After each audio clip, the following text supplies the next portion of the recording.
everyone. So today we're gonna do neuropharmacology. So first we'll see the epilepsy therapy. So for that we can see an excitatory neuron. Okay.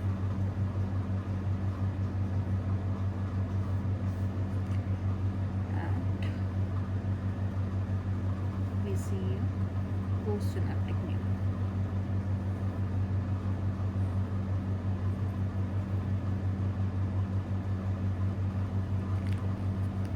So what is there? The action potential. It helps to open the voltage gated sodium channel, and sodium come inside, cause depolarization. Depolarization cause glutamate vesicle release. So the vesicles, they go down and they release the neurotransmitter. Before that, calcium channel, voltage gated calcium channel also opens that. So first of all, action potential that opens the sodium channel, cause depolarization that cause calcium influx. Calcium influx cause glutamate receptors to bind to the synaptic membrane and then release the neurotransmitter in the synaptic cleft. So here we have on the postsynaptic neuron, we have a calcium channel and we have a sodium channel. This sodium is AMPA type receptor and this is NMDA receptor. So both cause depolarization, and depolarization that cause action potential, and the neurotransmission has occurred. Also there is another channel here in the postsynaptic membrane, that is a chloride channel. It is a GABA receptor. It helps in inhibiting the depolarization. Okay. And there is a inhibitory neuron. From where is it going? This is the inhibitory neuron. This is GABA. So GABA in the vesicle, it is formed from glutamate, and this is GABA uptake from the synaptic vesicle, synaptic cleft, and converted from GABA transaminase to the succinic semi-aldehyde. This is the inhibitory neuron. So this is the entire way how it is transmitted and inhibited. So let's start how the drugs are used for. We know the epilepsy is many seizures together. It can be status epilepticus within 5 to 30 minutes duration, and consecutive seizures. And for that, this neurotransmission has to occur. So drugs will mainly inhibit the transmission. So here, the neurotransmission inhibited by the sodium channel blockers like carbamazepine, phenytoin, lamotrigine, topiramate, valproic acid. This voltage-gated calcium channel is inhibited by ethosuximide and gabapentin. And the synaptic vesicle receptor blocker is levetiracetam. That is prevents the synaptic vesicles to be activated and releasing the neurotransmitter in the synaptic cleft. Then what else we can do? We can use GABA agonist, which can potentiate this inhibition. So normally this GABA binds to its receptors here, and here the GABA is released. First of all, GABA is formed from glutamate to the GABA, and then GABA vesicles, they release it in synaptic cleft, and then it is taken up by GABA receptor in the postsynaptic neuron, and then it inhibits the depolarization. Also, GABA is broken down by the GABA transaminase into SSRSA, so we can also inhibit this GABA transaminase, that is by valproic and vigabatrin drugs. We can inhibit this GABA reuptake inhibitor, that is by tigabine, and or we can give GABA agonist direct, like pregabalin, like benzodiazepine, topiramate, phenobarbital, propofol. So these are the various drugs, and either they are inhibiting the depolarization or they are potentiating the inhibiting effect. So that is the anti-epileptic drugs mechanism in short. So we can study about this drug specifically. So benzodiazepines, first of all, we can start with. So benzodiazepines, mainly they increase the frequency of chloride channels to be opened, and they cause sedation, tolerance, dependency, and respiratory depression. So they have to be used with carefulness and with adequate monitoring for addiction, and they are also used for epileptic seizures. First line although is magnesium sulfate. Then there is carbamazepine. Carbamazepine is also blocking the sodium channel, and it is used for partial tonic-clonic and status partial tonic-clonic and focal seizures, and focal seizures are partial seizures only. So they have some side effects like diplopia, ataxia, dyskinesias, like agranulocytosis, aplastic anemia, and they are teratogenic with cleft they cause cleft lip and palate spina bifida. They induce the cytochrome P450 enzyme, so they will metabolize the drugs fast, and they are first line in trigeminal neuralgia. Ethosuximide, it blocks the thalamic T-type calcium channel. So the side effects are, it is used mainly in absence seizures, and side effects are mainly fatigue, GI distress, headache, itching, and Stevens-Johnson syndrome is important. So ethosuximide, remember the Stevens-Johnson syndrome, headache and GI distress. Gabapentin, it is a high voltage activated calcium channel, and it is a GABA analog. It causes sedation and ataxia as a side effect, but it is used for peripheral neuropathy, post-herpetic neuralgia. So it helps with the pain. And then there is lamotrigine, again blocks the sodium channel, but also inhibits the release of glutamate. So its side effect mainly is Stevens-Johnson syndrome, and it has a black box warning also for the hemophagocytic lymphohistiocytosis. Other drug used is levetiracetam, which is a synaptic vesicle receptor blocker, which is SV2A receptor blocker that we saw just in the diagram. It modulates GABA and glutamate release and inhibit the calcium channel. So you can remember like levetiracetam, trial. So all three are inhibited. GABA is modulated, glutamate release also, and the inhibition of voltage gated calcium channel. So the side effect of levetiracetam is mainly personality changes and headache and drowsiness. Phenobarbital again is a GABA potentiator. It increases the GABA A action, and it is used for partial tonic-clonic and also for status epilepticus, as we saw in previous videos. Phenobarb is mainly side effect as tolerance, dependence, sedation, and induction of cytochrome P450 enzyme and cardiorespiratory depression. Although it's first line in neonates, first line drug in neonates. And then there is phenytoin and fosphenytoin, and we already know they are used for status epilepticus, for partial and tonic-clonic seizure. They are also sodium channel inhibitor, and they go through zero order kinetics. Phenytoin we can remember from its name itself, from the effects. P for P450 induction, H for hirsutism, and E for enlarged gums, N for nystagmus, Y for yellow brown skin discoloration, T for teratogenic, because we know the fetal head and toil syndrome, very important.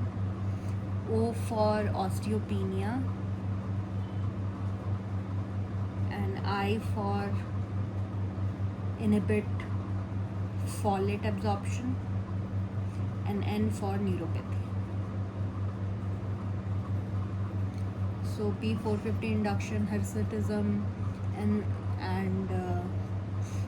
enlarged gums, nystagmus, yellow-brown skull discoloration, teratogenic, head and toil syndrome, osteopenia, inhibiting folate absorption, and neuropathy. So other also it can cause some rare side effects also, like Steven-Johnson, Dresden, SLE-like syndrome, and toxicity can cause diplopia, ataxia, and sedation. Other drug is topiramate that we saw. It blocks sodium channel and increase the GABA action. So side effects are mainly or SSSS, sedation, slow cognition, stones in kidney, skinny that we already learned in previous videos, cause weight loss, sight threatened due to glaucoma, and speech, word finding difficulty. So sedation, slow cognition, stones in kidney, skinny, sight threatened, and speech difficulties. It is also used for migraine prophylaxis. And valproic acid, we know it causes sodium channel inactivation, increase GABA concentration by inhibiting the GABA metabolizing enzyme, that is GABA transaminase. So there are some side effects to valproic that is very important, like hepatotoxicity. Hepatotoxicity is important one, so we have to monitor the LFTs with it. Pancreatitis, neural tube defects, tremor, weight gain. It's contraindicated in pregnancy because teratogenic, and it can cause. It can also be used for myoclonic seizures, bipolar disorder, and migraine. Its use is also very important. Myoclonic seizures, bipolar disorder, and migraine prophylaxis. Last for the anti-epileptic drug that we saw was vigabatrin. It is irreversible GABA transaminase inhibitor and comes with a black box warning of vision loss. So it is very important. So these were all the anti-epileptic drugs mainly. To go into deeper, some of the drugs like barbiturates, we can talk about phenobarb, pentobarb, thiopentol. These all facilitate, mechanism of action is facilitating the duration of chloride channel opening, and that leads to decreased neuron firing. And it is used for, like thiopentol sodium is used for induction of anesthesia, and it is a sedative used for anxiety, seizures, and insomnia. Side effect of barb, cardiorespiratory depression, CNS depression, and enzyme induction of cytochrome P450. We have to maintain the BP and assist the respiration if there is an overdose. And it's contraindicated in porphyria because it inhibits the metabolization of the product there and increase in some of the substrates, and that cause the symptoms. Now other similar is benzodiazepines. It increases the chloride channel. This increases the duration, it increases the frequency of opening of chloride channel. So mainly they decrease the REM sleep. Okay, REM sleep, we know there are NREM and the REM sleep 1, 2, 3, 4 stage, and then the REM, that is the sleep cycle complete, 90 minutes mostly one cycle. So it decreases the last phase, the REM sleep, and it has a long half-life. And it has active metabolites. So short acting one are the one which have higher addictive potential, that is mnemonic with atom, that is alprazolam, triazolam, oxazepam, midazolam, and they are used in anxiety, all the neurotic disorders. Benzodiazepine, like anxiety, panic, spasticity, status epilepticus, primary drug, eclampsia, detoxification, in delirium tremens of alcohol withdrawal, night terrors, in sleepwalking, in which we see in N3 stage NREM, general anesthetic, and it's used for insomnia. And there is a long some of the drugs, benzodiazepines, some of the benzodiazepines, they go through minimal first pass metabolism, so they can be given liver disease, like lorazepam, oxazepam, temazepam. And what are the adverse effects? We know they are addictive, CNS effects with alcohol and barbiturates, because they all bind the GABA A receptor, and they have less risk of respiratory depression and coma than barbiturates. And treatment of overdoses with flumazenil, which is a competitive antagonist of GABA benzodiazepine receptor. And non-benzodiazepine hypnotics are also there nowadays, also called Z group of drugs, zolpidem, zaleplon, S-zopiclone. So they all act on benzodiazepine 1 receptor, benzodiazepine 1 subtype of GABA receptor. So they don't cause any sedation. Okay, there is no sedative or very less sedative side effect. And effect is also their effect is also reversed by flumazenil. So they are mainly used only in insomnia. And adverse effect can be ataxia, headaches, and confusion. And they have short duration because of rapid metabolization by liver enzymes. So in case where we don't want to give sedatives, or we can use these drugs, and they have decreased dependence than the benzodiazepines. Now next important drug is suvorexant.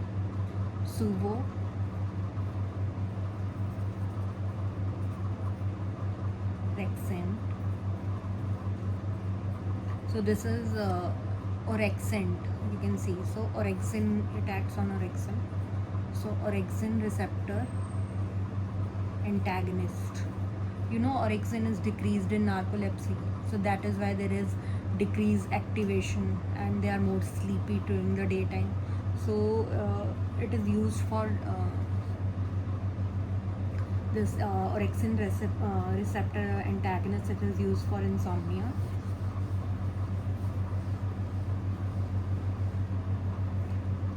So side effect is mainly CNS depression, and they shouldn't be given with diseases like narcolepsy, where already orexin is less. So not to be given with other drugs. Now Remilton. See, Remilton is melatonin receptor and agonist on MT1 and MT2 receptors. Where are these melatonin receptors? Suprachiasmatic nucleus. Now normally what happens, there is a retina, okay, in the eye.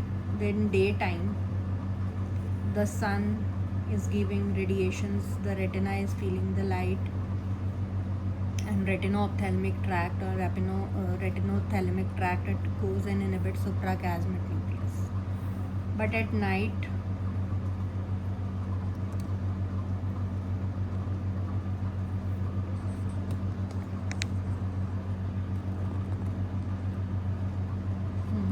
just adjust it. I'll write it here. So in daytime,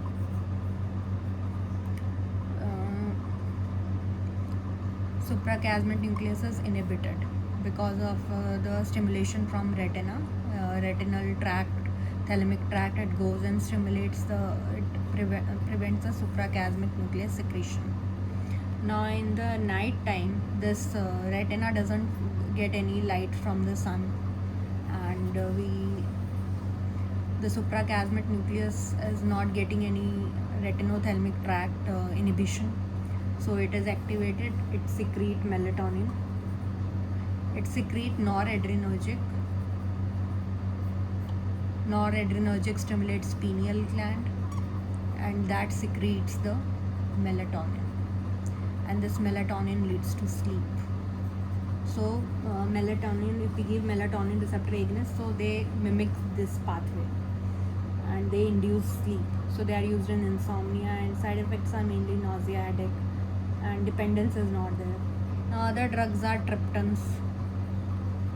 We use in migraine first line, 5-H abortive therapy, 1B, 1D agonists they are. So they inhibit the trigeminal nerve activation and prevent the vasoactive peptide release that induces the vasoconstriction, and that helps with the migraine. Also we can give in cluster headache attacks, but main side effect is there is a vasospasm, so it also causes coronary vasospasm, so it is contraindicated in patient with coronary artery disease or vasospastic angina. It also causes serotonin syndrome if we combine it with other drugs like SSRI or other serotonin agonist drugs, because that will increase the serotonin concentration and cause serotonin syndrome, the tinnitus, hyperreflexia, fever, all those symptoms will come. Now Parkinson disease therapy we see. So Parkinsonism is due to what? Due to loss of dopaminergic neurons and excess cholinergic activities. Okay. So first of all, what is there? We give dopamine agonist. So it can be either ergot or non-ergot derivative. Ergot derivatives is bromocriptine, but no, due to very potential vasoconstrictive activity, we don't use it now. Non-ergot one, pramipexole, ropinirole. These are important, and their excess toxicity can also occur and cause impulse control disorder, gambling, postural hypertension, hallucination, and confusion. And other way we can increase dopamine in Parkinson is with amantadine. It increases the dopamine release and simultaneously decrease its reuptake. But the toxicity of amantadine is mainly livedo reticularis, that we know, ataxia and peripheral edema. And there are some dopa availability increasing or L-dopa available increasing drugs like levodopa. So they prevent peripheral L-dopa degradation and increase L-dopa entering in the CNS, and that increased central L-dopa is available to convert into dopamine. So there is levodopa and carbidopa we are talking about. Levodopa is our L-dopa. Carbidopa is one preventing its peripheral degradation by inhibiting the dopa decarboxylase enzyme, and more dopa is converted in CNS into dopamine, and we get the desired effect. And also this dopa can also be inhibited. This dopamine is in the brain. It is degraded into 3-O-methyl dopa by COMT enzyme, COMT enzyme, and it is also degraded by MAO-B enzyme into DOPAC. So we can inhibit these enzymes, COMT inhibitor, tolcapone, entacapone. So these will prevent the degradation of L-dopa to 3-OMT. It is both peripheral, central, and MAO-B inhibitors we can take. That is sertraline, resegiline. These will help prevent dopamine to be converted into DOPAC. So those we can use. And tolcapone is also is COMT inhibitor, and it prevents its conversion into 3-methoxytyramine. So, and now these were the dopamine increasing drugs. Now to decrease the excess cholinergic activity, you can go for benztropine, anticholinergics, trihexyphenidyl. So these are antimuscarinic. They are helpful for improving the tremor and rigidity. but they have no effect on bradykinase, or very little effect. Now this carbidopa and levodopa, they increase the dopamine in brain, and unlike dopamine, L-dopa can cross the blood-brain barrier and is converted by dopa decarboxylase in the CNS to the dopamine. And the carbidopa is given along with L-dopa to increase the bioavailability of L-dopa in the brain. So main adverse effect, as we already said, if it is more dopamine is there, then hallucination, hypotension. And in Parkinson disease, L-dopa can lead to on and off phenomenon with improved mobility during on periods and then impaired motor function during the off periods. So when the patient responds poorly to L-dopa or the medication is wearing off, either two of these things occur that leads to the off periods. Either the medication is wearing off or there is poor response to L-dopa. Now MAO-B inhibitors, we have already seen reseglin, seleglin. So these were Parkinson treatment. Now we see neurodegenerative treatment in neurodegenerative disorders. So like Alzheimer's, what we go for? We go for acetylcholine esterase inhibitor like donepezil, rivastigmine and galantamine, and or memantine, which is NMDA receptor antagonist. So in advanced and moderate dementia, we use memantine. Initially we use donepezil. So adverse effect of donepezil, rivastigmine is all nausea, dizziness, insomnia, all the cholinergic effects. And in the memantine, we'll get, which we give in moderate to advanced dementia, we get dizziness, confusions, hallucinations. Now the other dementia drug or neurodegenerative drug is the ALS. We already discussed riluzole. So riluzole is only given to improve the survival, increase the survival by decreasing the neuron glutamate excitotoxicity. And the other important disease is Huntington disease, for which we give tetrabenazine. So this is a VMAT, vesicle monoamine transporter inhibitor. So that leads to decrease dopamine vesicle packaging and release. So that helps with the movement disorder like Huntington's chorea and tardive dyskinesia that occurs with Huntington's. So this was our main CNS drugs. One of the most important that we have to study is opioids, or first of all we can do spasmolytics.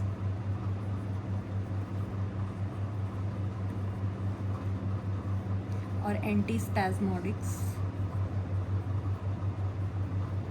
So first of all, there is baclofen, very commonly used, GABA B receptor agonist in the spinal cord. It is given in muscle spasticity, dystonia, multiple sclerosis. It acts mainly on the back, that is spinal cord. Then there is cyclobenzaprine that acts within CNS. It is also used mainly at the brainstem. It is used for muscle spasticity.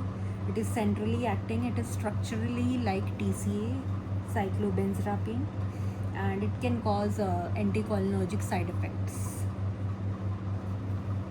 So other drug is dantrolene. Dantrolene, we know we give in malignant hyperthermia, and we also give in neuroleptic malignant syndrome. So dantrolene is mainly, it inhibits the calcium release from the sarcoplasmic reticulum of the skeletal muscle by inhibiting the ryanodine receptors there. So malignant hyperthermia, that is due to inhaled anesthetics and succinylcholine, there it helps. And in neuroleptic malignant syndrome, which is due to toxicity of antipsychotic drugs, there also it helps because it acts directly on the muscle and inhibit the ryanodine receptor.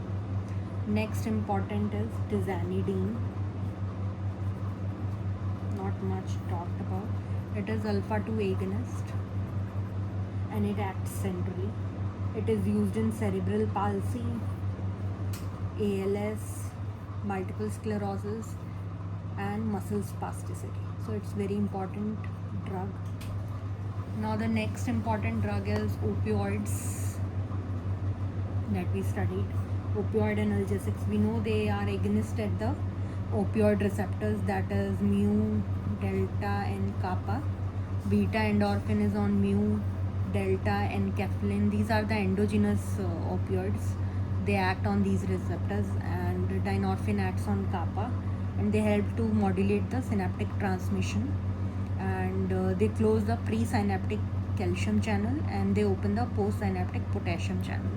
So calcium channel is open, they close the calcium channel, so there is no depolarization, and there is no synaptic neurotransmitter release, and also if postsynaptic potassium channel is released, so that leads to hyperpolarization in the postsynaptic neuron, so there is no synaptic transmission.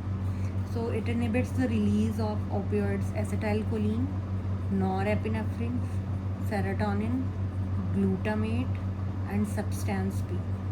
So that's why it acts like analgesic also. So full agonist is mainly morphine, heroin, meperidine, methadone.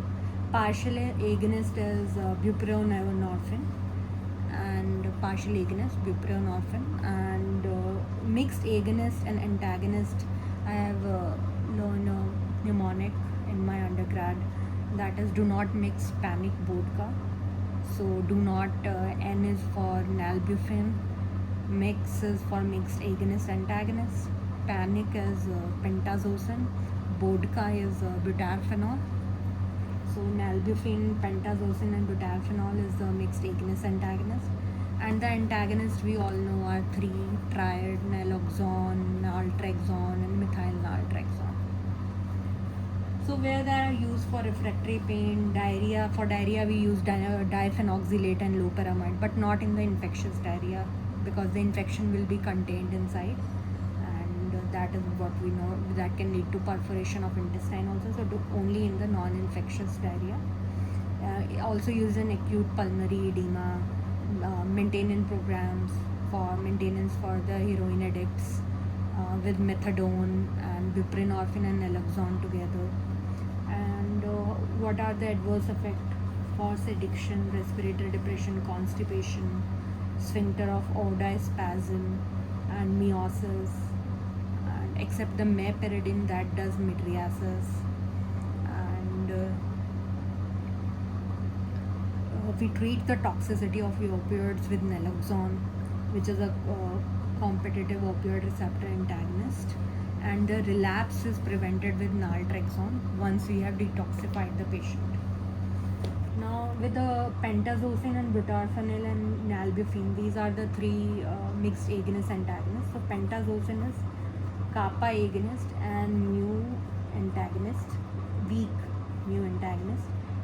Butarphenol is kappa agonist and mu partial agonist. So they are, the pentazocine is used for moderate to severe pain, and if it is removed abruptly, so it can cause withdrawal symptoms. Butarphenol is mainly used for migraine, severe pain of migraine and labor. So it can cause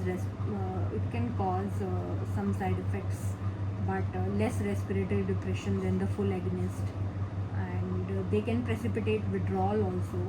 If we use full agonist, they can precipitate the withdrawal, and it is not easily reversed with the naloxone. And then is the tramadol that we very commonly use in OPD, very weak opioid agonist. So it inhibits the reuptake of serotonin and norepinephrine, and it is used for chronic pain. The main adverse effect is decrease the seizure threshold. So it can cause seizures, it can precipitate seizures. So that was all for the neuropharmac in short.